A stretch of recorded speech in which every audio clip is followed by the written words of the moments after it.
Yes, hey guys, and welcome back to another weekly fighting roundup. And if you're new around here and you haven't yet subscribed, please do so. Like the video if you do indeed like the video, and let's get straight into it. So, just before we do actually, I've got a new camera here, so I'm testing it out. It's supposedly better than what I have been using, so hopefully the actual video qualities will be better. I think I need to probably sort out the lighting a bit to make myself look like a bit less of a ghost, but we're just going to run with it for now. And yeah, see what happens. But yeah, so starting off with the boxing news, of course, the BBOFC have ordered Chelly versus Simpson. Enriquez will fight Salinas February 3rd. Fujiwara won by unanimous decision versus Nishioka.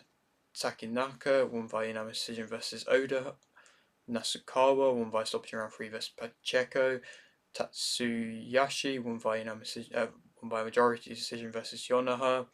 Akui won by unanimous decision versus Dalakian to become WBA World Flyweight Champion. Taraji won by majority decision versus Canizales to remain WBA Super and WBC World Light Flyweight Champion. And so, speak about that card. I didn't get the prediction right for the Akui Dalakian fight. To be fair to Akui, he did seem to surprise quite a lot of people with that fight, and he did kind of prove that he is a top level fighter, and he did show weaknesses and showcase the weaknesses in Dalakian's game, and Dalakian was fine on the back foot the whole time, hands down, getting pretty much caught with every shot. I mean, Akui looked accurate, but it didn't really look like anything was really hurting Dalakian. To be fair, at one point he did get him hurt, but he didn't look like I didn't think he would actually end up getting him out of there. But Dalakian, he didn't really seem to be too much of a force himself and seemed to pretty much just be running around the ring the majority of the time until the later rounds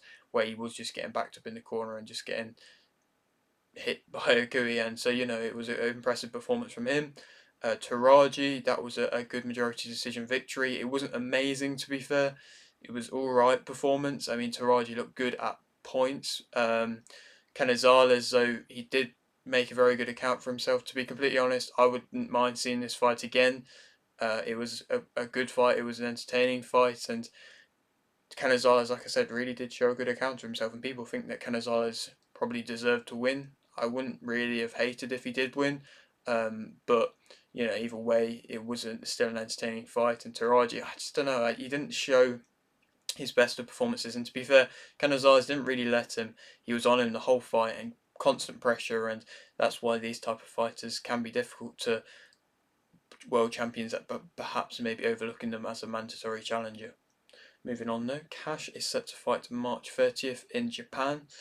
O'Quinn will rematch McGrail April 27th. Gill vs Barrett and Dixon vs Carriage by Zhao will fight April 13th. That's a good card, to be fair. Matchroom just announced a lot all in one go pretty much. Hitchens vs Lemos and Pacheco vs McCallum will fight April 6th. Anue is set to fight Neri May 6th. I feel like I probably already announced this, but it seems to be announced again, set to happen. So it's probably going to end up happening, I imagine. But yeah, like I say, it's still an entertaining fight and a fight which I'm personally excited for. I think Neri does offer that other different type of style to what Anue is perhaps used to as of recent. So we'll have to see how he fares with that. Marku is set to fight Congo in March.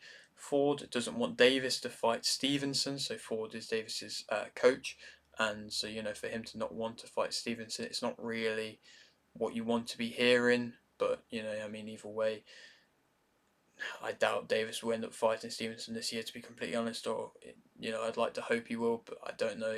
I don't even know if he'll fight more than once this year, to be completely fair. Lavin and Wood have joined Queensbury.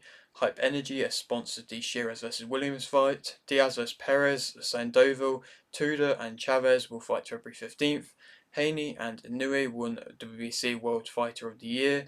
Suleiman will fight February 10th. Norman Jr., Reagan, Polanco, Isley, Moore, Diaz, Ali Walsh and Mills will fight March 2nd. Bivol vs Beterbiev is set for June 1st, so not quite the March date. I mean, everybody kind of thought it could have been instead of that of Joshua Ngannou, but instead it's not. But it's June 1st, and to be fair, it's not really surprising that it'll be that type of summertime time because they both have fought relatively recently. but you know, it seems like that is getting closer and closer, and I don't know when we'll end up actually seeing any sort of announcement for that, to be fair. Santiago versus Nakatani, Tanaka versus Rangel, and Inoue versus Ankayas will fight February 24th. So, you know, that is a good card. That is a 3 World Championships, I believe, fights in one card. So, you know, a very entertaining one. And, you know, we'll have to see how all of them fights play out. I'm sure I will be doing my prediction for that. Munguia will rematch Mamutovic March 30th. Walsh will fight Yelusinov March 15th. Bork versus Lane. Hutchinson versus Huben. Chapman versus Sarabia. Barney Smith. Liston Ali. Noakes, Wood, and Bark will fight March 22nd. Good to see Lane getting a big opportunity on the main event Queensbury card to defend his belt, which he fought and deserved to win, and you know, now he's getting a big opportunity on the big stage to defend it. Zhang will wants to fight to Joshua after Parker. Thurman versus Zhu, and Romero versus Cruz will fight March 30th. So that is the first PBC card on Amazon Prime, and so, you know, obviously it's not Davis like people were kind of thinking it might be, but still an entertaining card and some good fights on there. I'm excited for both of them fights. They are both good matchups.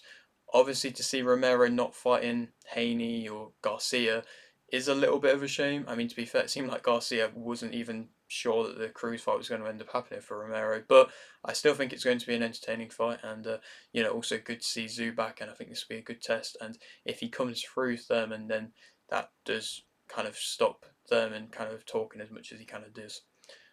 Moving on, Smith versus Cepeda, Ryan versus Harper, Hatton versus Flint, and Davis versus Williamson will fight March 23rd. That's a good Sheffield card.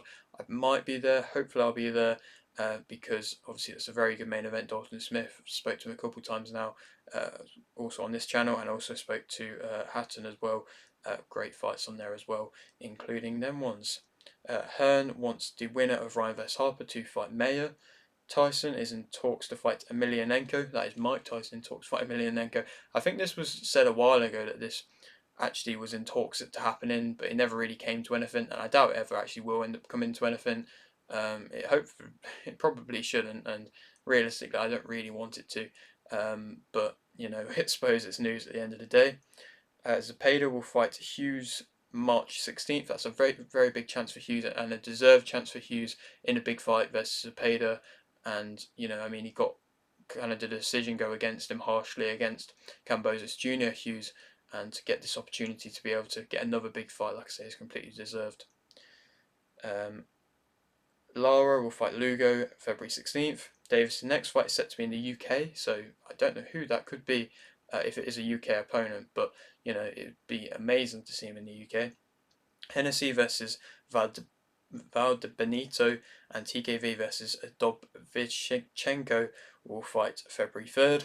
Charlo has been made WBC champion in recess due to Fundora being announced that he will fight Bohachuk March 30th for the normal WBC belt. And to be fair, it is about time that he is put champion in recess because he's just not fighting. I don't know how much Fundora deserves that world title shot, but you know, I suppose he's got that out of the way.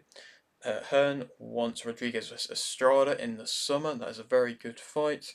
Lara is set to fight Zafara March 30th. So with the Fundora, that Lara fight plus the other 2 fights on that March 30th card, very good opening card seemingly for PBC. I believe they all are on the same card. But Tishieg won via points versus Sparta. Visoli won via TK round 2 versus Pekiri. Walker won via points versus Martinez. Walker won via TK round 3 versus Germain.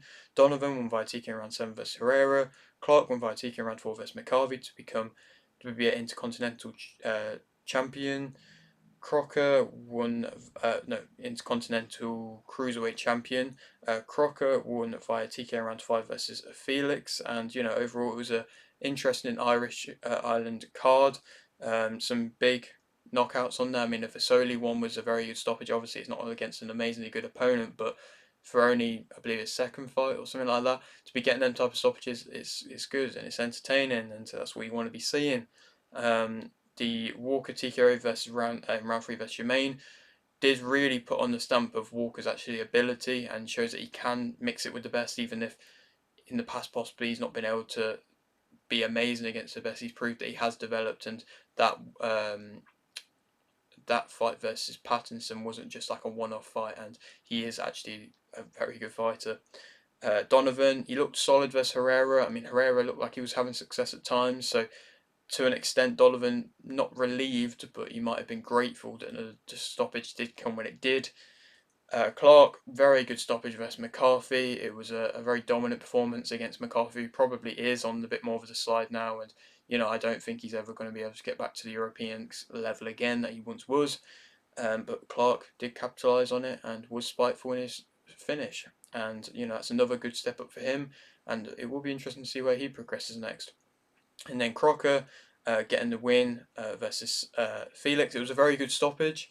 It was, like I said, it was a very good knockout. But, obviously the whole weight thing and Felix being so much smaller and Crocker obviously coming in overweight, it does kind of dampen the win a little bit, even though, like I say, it was a very good stoppage and he timed the shot well and he caught him well. And so, but it does dampen the stoppage a bit with the weight, and it'll be interesting to see if he does actually move up in weight in the next fight, which hopefully he probably will and probably should.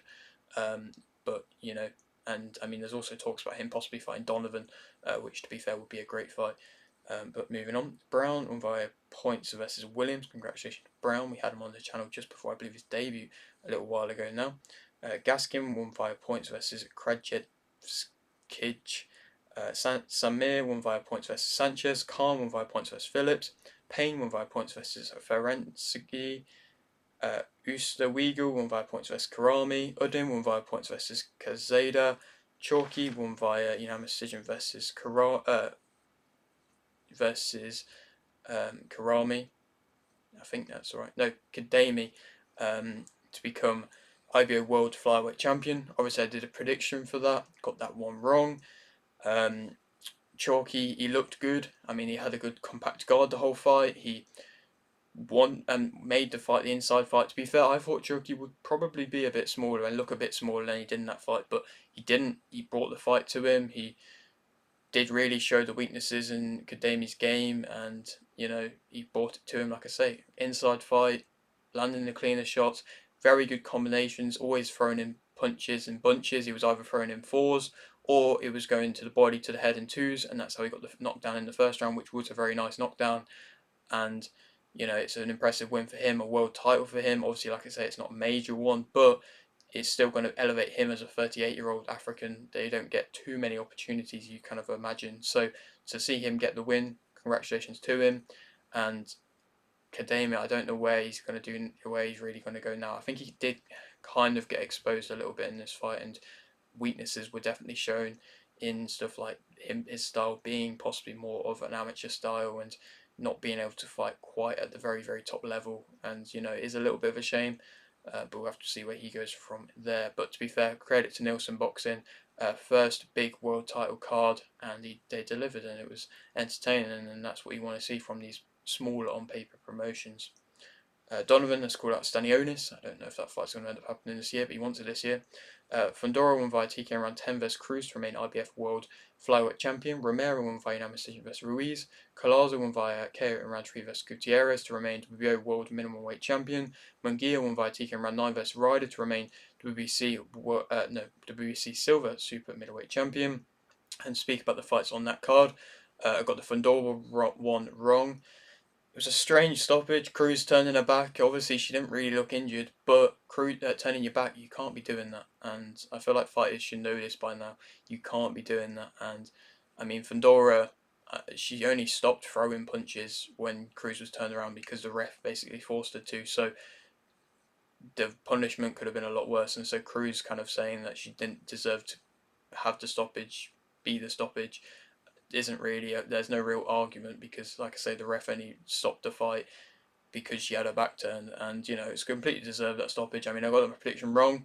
I still don't know if I'm fully sold on Fundora yet. She seems to be delivering so far, but like I said, I don't know if I'm fully sold on her yet, but we'll have to wait and see how she keeps progressing. But of course, she's a world champion now, and so hopefully she'll get other matchups with world champions now.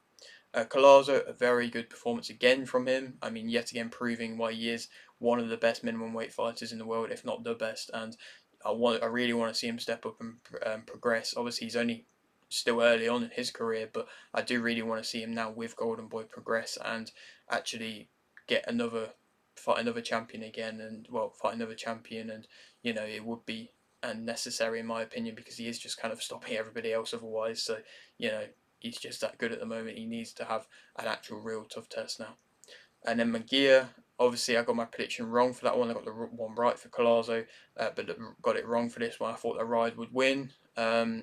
Ryder, he put on a good performance, but Munguia did showcase that there was levels, and he put on another game performance Ryder, but he did get outclassed in this fight. To be completely fair to him, he was coming in a bit recklessly. He was walking you down and not being quite as relentless, I suppose, as what he normally is. But when he did try and come in and did try and close the gap, Munguia just timed him, and he was a lot more patient. Munguia, I think this is probably Munguia's best performance to date, or at least against a tough opposition, and he performed very well and managed to get Ryder down 3 times, and then to eventually get him out of there, even though he didn't actually knock him out, which, like I say, is credit to Ryder being tough. Munguia, he put on a very valiant effort and a very good performance and a very game performance where he did show a lot of ability and, like I say, was a bit more patient and pick his shots better, and when he did have him on the ropes, still unloading like he should be, and it was a very good performance from him. And so now moving on, he has to have big fights now. People are talking about the Benavidez fight. That would be a great fight. um, Morel fight would be a great fight. Canelo fight, I mean, I don't think that would happen, but there's definitely big fights there on the table, and they should be happening. And so, hopefully now these will be happening, as he has proven that he is a world level opposition. And people doubted it. I mean, I doubted it before this fight, and now he has gone and proved it. So fair play to him.